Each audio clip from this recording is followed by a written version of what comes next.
entonces ahora, primero con la resolución temporal, brevemente, y luego pasaremos a hablar un poco más del ruido de un sensor. Entonces, la resolución temporal que es el tiempo en que un espacio dado sobre la Tierra será cubierto por el barrido de un sensor. Hay diferentes definiciones también de la resolución temporal, pero mayormente lo que nos interesa es lo que se llama el tiempo de revisita. Bien, entonces, eso es lo que define aquí el tiempo de revisita, el tiempo en que un espacio será cubierto por el barrido del sensor. Lógicamente, lo vamos a ver, mientras más espacio cubre cada píxel, es decir, mientras más pobre es la resolución espacial, mayor va a ser la extensión del barrido y por lo tanto un mismo satélite volverá a cubrir el mismo territorio con una frecuencia más alta. Entonces de nuevo tenemos que seleccionar lo que queremos con una misión satelital. Queremos una excelente resolución espacial que va a reducir la resolución temporal o al revés. Esa resolución temporal no se menciona mucho cuando se habla de un sensor, pero es algo muy importante para ver los fenómenos cortos, por ejemplo, fenómenos de sedimentación en un río, en un lago, fenómenos breves de sequía en la vegetación, fenómenos como incendios forestales, eh, ese tipo de eventos, ¿no? Que son relativamente breves. Para hacer entonces un monitoreo, que es el caso, por ejemplo, de los incendios forestales, y para reducir la cobertura de nube. Como les había explicado, usamos MODIS en muchos trabajos que hacemos, a pesar de que tiene una resolución espacial pobre. ¿Por qué? Porque permite reducir fuertemente la cobertura de nube, inclusive en los países tropicales, porque pasa muchas veces encima de nuestra zona y nos permite al final hacer una composición de imágenes. Cogemos las imágenes, todas las imágenes disponibles sobre 8 días, serían alrededor de 16 imágenes, y nos quedamos únicamente con los píxeles que corresponden a zonas descubiertas de nube y de sombra de nube. Bien, entonces, algo muy importante para nosotros aquí en la zona tropical.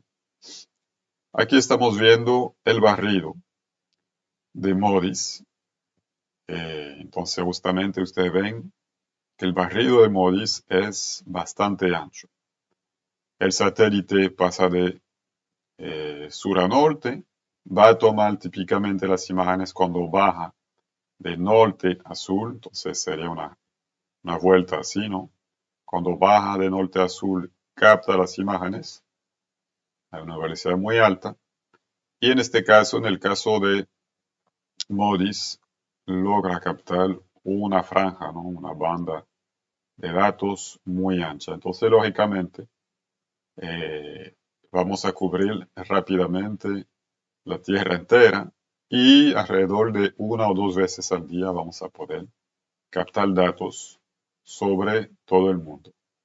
Anotar, ustedes lo ven, que tenemos un tiempo de revisita más alto cuando estamos cerca de los polos, es decir, a medida que nos alejamos del Ecuador y nos acercamos del polo norte o del polo sur, aumenta el tiempo o sea, se reduce en ese caso el tiempo de revisita, mejora el tiempo de revisita. Y ustedes lo ven, ¿por qué? Porque esas bandas, esas franjas que capta el satélite con su barrido, se recubren más fácilmente cerca de los polos que cerca del Ecuador. Bien, entonces por eso es que el tiempo de revisita para un mismo sensor no es exactamente el mismo en función del lugar en que nos encontramos en la Tierra. ¿Cómo saber cuál es el tiempo de visita para nuestro nuestra zona de interés, pues yo diría que lo más sencillo, lo más fácil es simplemente abrir Earth Explorer o Earth Data, seleccionar nuestra zona de interés y ver las imágenes que tocan nuestra área, con qué frecuencia aparecen. O sea, tenemos una imagen cada día, cada 2 días, cada 3 días sobre nuestra zona de interés. Bien, eso nos da la información. Ese ritmo va a seguir para siempre, para ese sensor, sobre ese territorio. Inclusive nos permite entonces proyectar y saber qué día pasará el satélite encima de nuestra zona en una semana, un mes, un año o 2 años. Bien, una pequeña foto para terminar con eso del sensor MSS, el Multispectral Scanner de las misiones Landsat 4 y 5. Así se ve un sensor óptico, una especie de cono más o menos, ¿no? Con un juego de espejo dentro que vierten la luz, orientan la luz hacia el sensor, y vamos a tener muchas veces un juego de diferentes espejos o un juego de prisma que permiten separar la luz en diferentes longitudes de onda hacia diferentes sensores. Eso para crear diferentes bandas. Hablemos un poco ahora del ruido del sensor. Primero, cómo se crea una imagen. Una imagen se crea de la siguiente forma. La luz que proviene de un píxel suelo entra por el lente del sensor. Ese lente reorienta los rayos ópticos hacia una misma mancha, no va a ser un punto específicamente, va a ser más bien una especie de mancha redonda, circular, que va a impactar una celda del sensor. Bien, entonces lo que queremos es que en función del lugar de donde proviene la luz, o sea, en función de diferentes píxeles suelos, el lente orienta esos rayos hacia diferentes celdas. Cada celda, por el efecto fotovoltaico, va a convertir esa energía, esos fotones, en un voltaje. Bien. Lógicamente, mientras más fotones impactan la celda, mayor es el voltaje. Ese voltaje lo vimos en función de la resolución radiométrica. Lo vamos a cortar en diferentes partes y vamos a dar un valor al voltaje que encontramos. Entonces, en función de las partes o del rango de voltaje, vamos a obtener un valor codificado en 8 bits, 16 bits, etc. En este ejemplo está codificado en 8 bits. Alcanzamos aquí el valor más alto, es decir, que alcanzamos el valor en que se satura el píxel. Pueden llegar más fotones, como quiera estamos en el rango de valores de voltajes más altos y no vamos a superar nunca ese valor máximo de 255. Bien, este es un caso particular acá. ¿Qué sucede con el ruido de una imagen? Entonces, en el caso anterior estábamos saturando la imagen de fotones. Bien, pero vamos a ver que el ruido nos causa problemas cuando tenemos, al contrario, pocos fotones. ¿Qué sucede con el ruido? El ruido es la suma de energías no deseadas de fuentes naturales o antropogénicas. Y esas energías que no deseamos van a alterar la medición de cada celda del sensor. Todas las mediciones que hacemos tienen ruido. Esas mediciones con su ruido, perdón, van a tener alteraciones porque agregamos valores de energía píxeles que no tienen nada que ver con la radiancia que captamos del píxel suelo. Bien, entonces lo que queremos en lo ideal es que cada celda corresponda exactamente al valor de radiancia que se captó Luego eso nos permite extraer información sobre los objetos que vemos en la imagen. Si tenemos mucho ruido en la imagen, pues vamos a ver por parte de la radiancia, pero vamos a ver también el ruido y podríamos detectar cambios o detectar diferentes tipos de objetos que no son por el ruido que altera entonces esos valores. ¿Sí? Por eso es muy importante tratar de reducir el ruido al máximo. O al revés, tener una radiancia que esté muy por encima del ruido para al final estar analizando en un 99% la radiancia y quizá un 1% de ruido. Es decir, reducir ese cociente lo más posible. Hay diferentes fuentes de ruido. Ruido cuántico, aquí el nombre en inglés, photon shot noise. El ruido oscuro, dark current noise. El ruido térmico, el Johnson noise. Ruido de lectura, read noise. El ruido de conversión, ADC, analog to digital converter, perdón. Esa conversión de digital a análogo, el ruido de eso, del ADC. Y el ruido espacial. Vamos a hablar de los dos primeros un poco más en detalle, pero brevemente para explicarle lo que son los demás. Empecemos con el ruido espacial, ese ruido que se debe a la diferencia de sensibilidad de cada celda del sensor. Es decir, que en un sensor, allá arriba, las celdas no son absolutamente idénticas y algunas crean un voltaje al final un poco más alto que otras, por una misma radiancia, ¿no? Por una misma cantidad de luz que llega a cada celda. Entonces, es un ruido porque, por eso mismo, cada celda va a producir un valor diferente a pesar de haber recibido la misma energía. Hay un ruido de conversión, entonces ese ruido de conversión a que se debe justamente a la resolución radiométrica. Estoy cortando los voltajes en diferentes rangos y al final estoy dando valores que van a ser enteros. No puedo dar valores decimales. Entonces, si estoy dando valores enteros, estoy haciendo una discretización y estoy eliminando entonces parte de la información, ¿no?, que captó el sensor. Bien, estoy sacando valores aproximados en vez de sacar valores exactos de lo que midieron las celdas.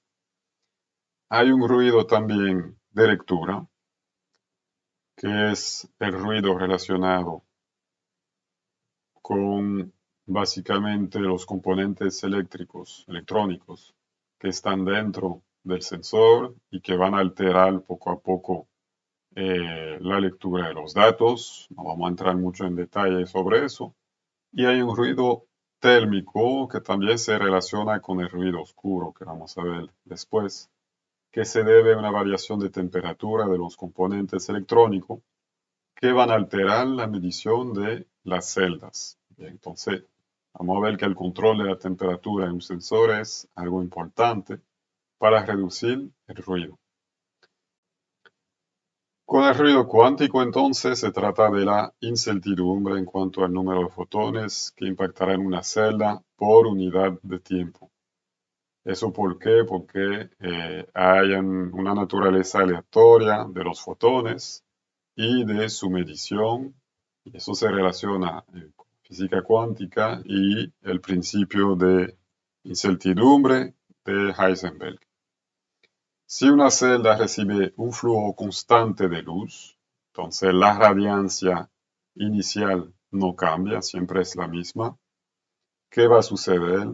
La medición durante el tiempo de integración, es el tiempo en que la celda acumula fotones antes de producir un voltaje.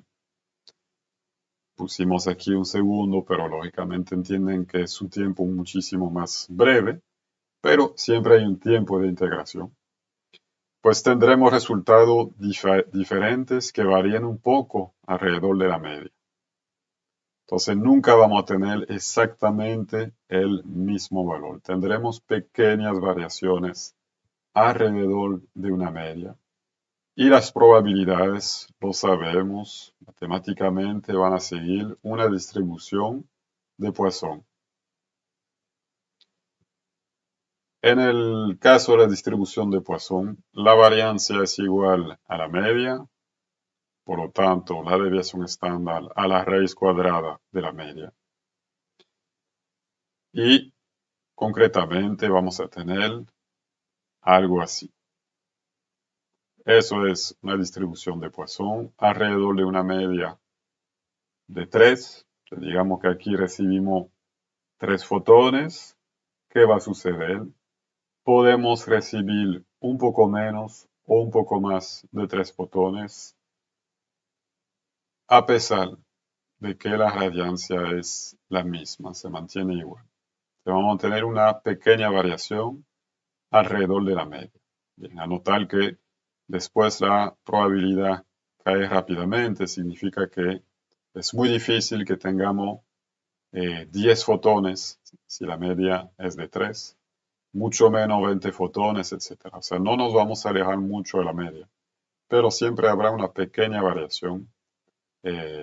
Las probabilidades son muy parecidas entre tener 3, 2, 4 fotones cada segundo eh, por ese ruido cuántico o ese photon shot noise. Bien. Entonces es algo que no podemos controlar y es un ruido que siempre tendremos, un ruido que siempre existirá. No es un ruido mayor, pero es un ruido que existe y que siempre tendremos en nuestra imagen. Hay un ruido luego de oscuridad, entonces dark current noise. ¿A qué se debe? Pues se debe a que el sensor, sin haber recibido ningún fotón, es decir, por ejemplo, si cerramos totalmente el sensor, lo obturamos el sensor, como quiera el sensor va a captar, va a pensar que le esté captando una radiancia. ¿Por qué?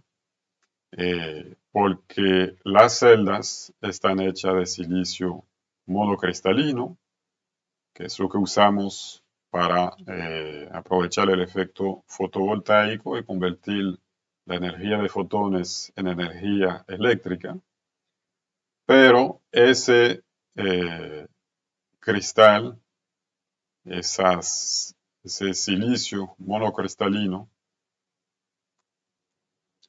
puede ser excitado, sus electrones pueden ser excitados de forma aleatoria sin haber recibido ninguna luz. Y eso va a provocar entonces la creación de un pequeño voltaje que el sistema va a tratar de convertir entonces en un DN, un digital number. Ese ruido también sigue una distribución de Poisson y en realidad ese ruido se relaciona con la temperatura del sensor. Entonces, lo que favorece la excitación aleatoria de los electrones de ese cristal, de ese silicio monocristalino, es el aumento de la temperatura. Entonces, ¿qué vamos a hacer? Para luchar contra ese ruido, vamos a bajar la temperatura del sistema para limitar la aparición de ese ruido de oscuridad. Aquí tenemos un sensor a 25 grados y tenemos la presencia de hot pixel. Píxel es caliente. Deberíamos de ver una imagen totalmente oscura y tenemos algunos píxeles blancos que aparecen aquí, que se deben simplemente a la temperatura que va a excitar los electrones, los va a hacer pasar a un estado de excitación y eso va a ser captado por el sistema que lo va a convertir en un voltaje.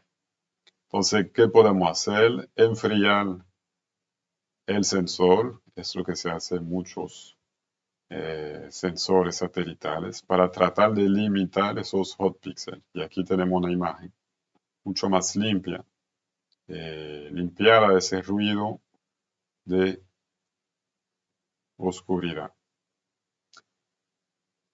Al final, tenemos una suma de todos los ruidos. Esa suma de todos los ruidos sigue una distribución normal. Y lo que nos va a interesar cuando queremos analizar un nuevo sensor es su ratio signal to noise, es decir, señal a ruido. Entonces estamos haciendo una comparación de la amplitud de la señal sobre la amplitud del ruido. Mientras más alto es ese valor, mejor. Es un valor adimensional, 10, 100, 1000, etc. Y mientras más alto es, mejor, porque significa que tenemos una señal muy por encima de la amplitud del ruido. Por ejemplo, aquí tenemos una señal. Abajo tenemos un ruido, en este caso se debe a el ruido de oscuridad y al ruido, dice aquí Johnson, es decir, el ruido térmico. Y por encima de esos valores, cuando captamos una radiancia, esperamos que ese pico de amplitud quede muy por encima de los valores de ruido que tenemos aquí abajo. Entonces, si tenemos un valor de radiancia bajo, vamos a tener un pequeño pico de amplitud, pero si no supera mucho el ruido aquí abajo, va a ser imposible distinguir lo que es una señal real de radiancia de lo que es el ruido de fondo que tiene el sistema. Bien. Y anotar que aquí arriba tenemos el photon shot noise, es decir, el ruido cuántico del que hablamos ahorita. Lo vamos a encontrar aquí en los picos de amplitud que fueron captados sobre la radiancia. En concreto, aquí tengo diferentes reflectancias. Fueron separadas una encima de la otra para verlas mejor, pero entienden que todas deberían de estar sobre el mismo nivel de reflectancia. Y aquí tenemos diferentes valores de ruido, de señal sobre ruido. Signal to noise ratio. Aquí tenemos una señal sobre ruido que tiene un valor 10. Y ustedes ven entonces que estamos leyendo valores de reflectancia con mucho ruido. Es difícil interpretar esa firma espectral y saber lo que está pasando dentro de ese ruido. Mejoramos poco a poco esa señal sobre ruido, valores 25, 50, 100, etc. Y terminamos con un excelente valor de 1000 que ustedes ven está casi limpio de cualquier ruido. Entonces, si tenemos un valor así muy alto, vamos a poder realmente ver los valores de radiancia o de reflectancia para cada longitud de onda y poder analizar correctamente una firma espectral. Entonces, eso es muy importante, tener un sensor con un excelente signal to noise ratio para poder analizar realmente los valores de radiancia o reflectancia y no estar analizando por parte el ruido. Eso es muy importante en particular sobre los objetos que reflejan poco la luz. Es el caso, por ejemplo, de el agua. Entonces la vegetación, los suelos tienden a reflejar bastante bien la luz y fácilmente tendremos un buen señal sobre ruido. Pero para el agua, que tiende a absorber la mayoría del espectro y refleja un poco en azul y en verde, es difícil obtener un buen ratio y por lo tanto obtener firmas espectrales claras para identificar los componentes del agua. Bien, entonces, Lo que hacen las agencias espaciales es siempre tratar de mejorar la sensibilidad de los sensores, eliminar el ruido lo más posible para tratar de analizar nuevos objetos como el agua, a pesar de que son difíciles por la poca energía que reflejan. Y por último, de nuevo, cuando abrimos las guías de un sensor, nos vamos a encontrar con ese tipo de tabla que nos dice cuál es la señal sobre ruido para cada banda en función de los valores de radiancia que captamos. Entonces, si captamos en la banda 1 una radiancia baja, inferior a 100 vatios por metro cuadrado, por micrómetro, por estereoradián, vamos a tener una señal sobre ruido de 500, pues está bien, no está mal. Si aumenta la radiancia, es decir, el píxel, la celda, pero capta más energía, se mantiene igual, excelente. Vemos que aquí baja un poco. Entonces, si recibe 300 vatios, vamos a tener una señal sobre ruido que baja ligeramente. Y aquí si aumenta más la radiancia, entonces vamos a mejorar ese ratio de señal sobre ruido. Entonces podemos analizar así la curva de cada banda para ver su sensibilidad y su capacidad, ¿no?, de vencer el ruido y de crear una imagen limpia. Entonces tenemos un valor de signal to noise ratio en función de las diferentes radiancias para cada banda. Eso es para el SNR, signal to noise ratio. Existe otra forma de medir el ruido que usan los expertos, que se llama el Noise Equivalent Radiance Difference, que nos va a dar un valor general del ruido sin importar la radiancia. Entonces nos va a decir para tal banda o para tal sistema cuál es su capacidad, ¿no?, en vencer el ruido y producir una imagen correcta.